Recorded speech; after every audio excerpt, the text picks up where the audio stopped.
Hürmetli bizning chig'arish klass o'quvchilari, nihayat mana so'nggi o'quv yilining şerigida oxirina yaqinlashdi. Albatta bu endi tarixiy sherik desak da bo'la turgandir. Ana bizning bir vaqtda da bir yilda da sherikni to'lisincha maktablarga kelmay sistemalar aşağına o'qigan bo'lmadi. Ko'rasiz, turmush o'zinikini ayta. Agar da biz maktabda o'quvlarni davom etgan bo'lsak, bizning endi kontaktlar birma-bir ko'p bo'lar edi. Ham shuning natijasida biz ko'p rayondoshlarimizni salomatligine ziyon solgan bo'lar edik. Endi biz Prezident Vladimir Vladimirovich Putin, Respublika Prezidenti Rustam Nurg'aliyev Minnixanov amirlari bilan biz endi shu adımga bardik. Endi bu izolyatsiya prosesi bugungi kunda da davom etadi. 96-11 klassni bitiruvchi o'quvchilarimiz da qaysilari bizni yuqori o'quv yurtuna borishga tilak bildiradilar. Shularga bugungi kunda birdan davlat imtihonlarini kiritiladi. Lakin nechikina aytsak da turmush davom etadi. Endi zo'r voqea, zo'r bayram. Hurmatli chig'arish klass o'quvchilari, siz endi zo'r turmushga oyoq bosasiz deb aytira kerak.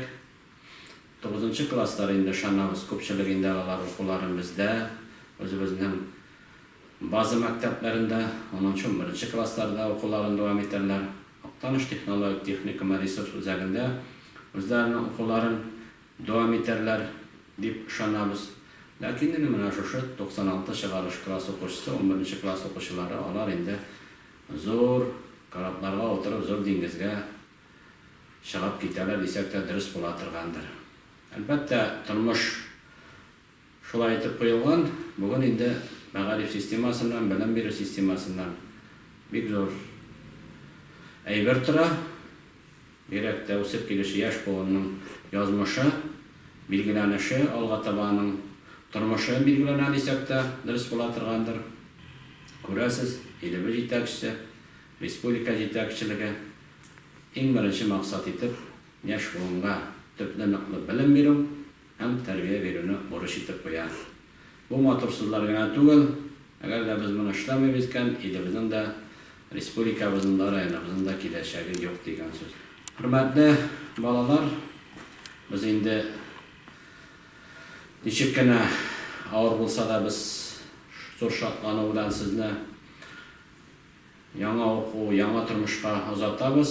Berakda endi ota-onalaringiz sizning bir shunda shodlikda bir qaraganda, ikkinchi yoqdan bir shunda, chunki siz ularni tashlab chiqib da ketasiz bitinda ko'pchiligingiz nechikina bo'lsa da bu oilada belgili bir voqealarga ega. Chunki endi necha yil birga bo'lib ham bolani chiqarib yuboruv oilasida yengil tugul. Albatta jil sizga hurmatli ota-onalar ko'pmidir ko'lamda nervalarini bitirganda shortlar to'ldirdi deb aytishga kerak. Boshqa yillardan ayirmali bo'laroq shotgina mana birdan davlat imtihonlarining datalarida belgili bo'lmay ko'rib turasiz. Bular butinisida her oilada, her chig'arish klass o'qishida ham bizning maktab kollektivlarida da zo'r burchlar tug'dirdi deb aytishga kerak. Lakin burchlarga yaramay ko'rib turasiz.